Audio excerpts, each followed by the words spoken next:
Welcome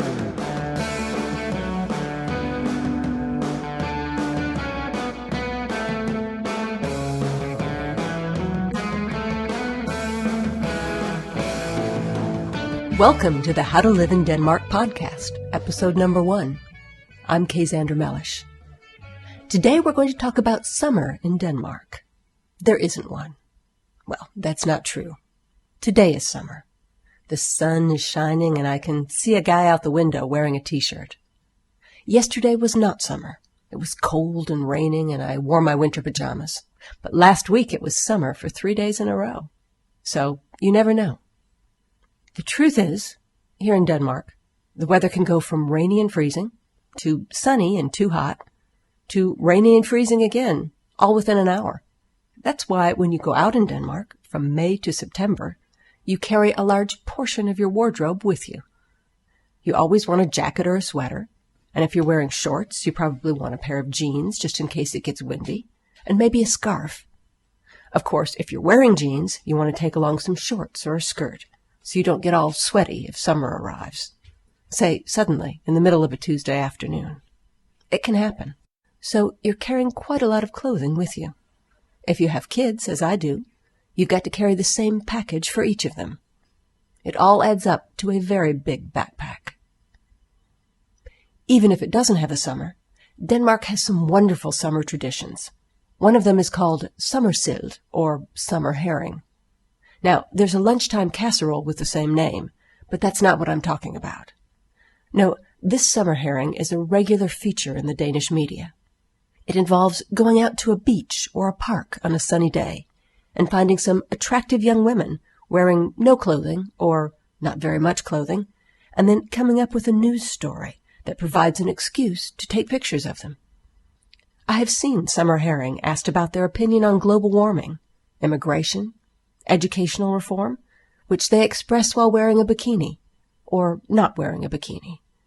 This year I saw summer herring testing out different types of ice cream, biting into long, thin bars, while the presumably male journalist asked questions and took pictures. Lots of pictures. Maybe I'm just bitter because I, personally, am no longer summer herring. I might have been summer herring at some point when Bill Clinton was president, but not anymore.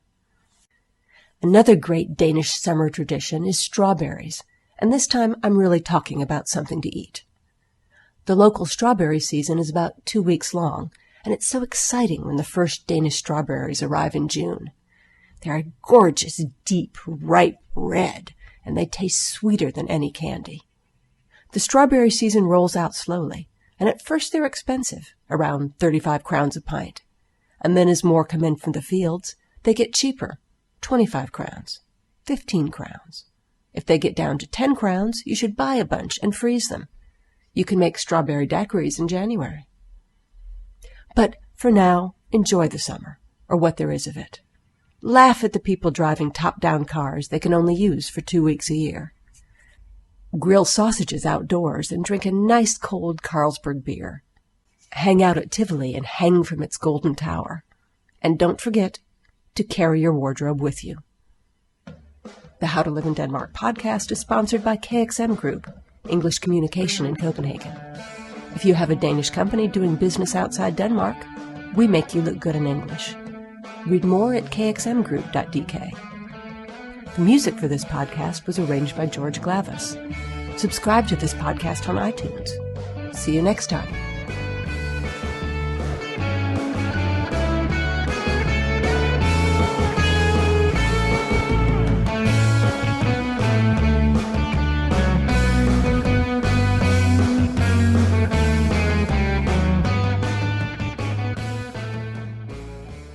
Remember, the How to Live in Denmark book is available for download on Amazon.com.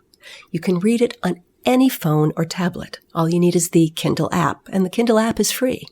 The book's not free, but it's not very expensive either. If you read the book and enjoy it, please leave a review on your local version of Amazon.com. It helps other people find the book and find the podcast.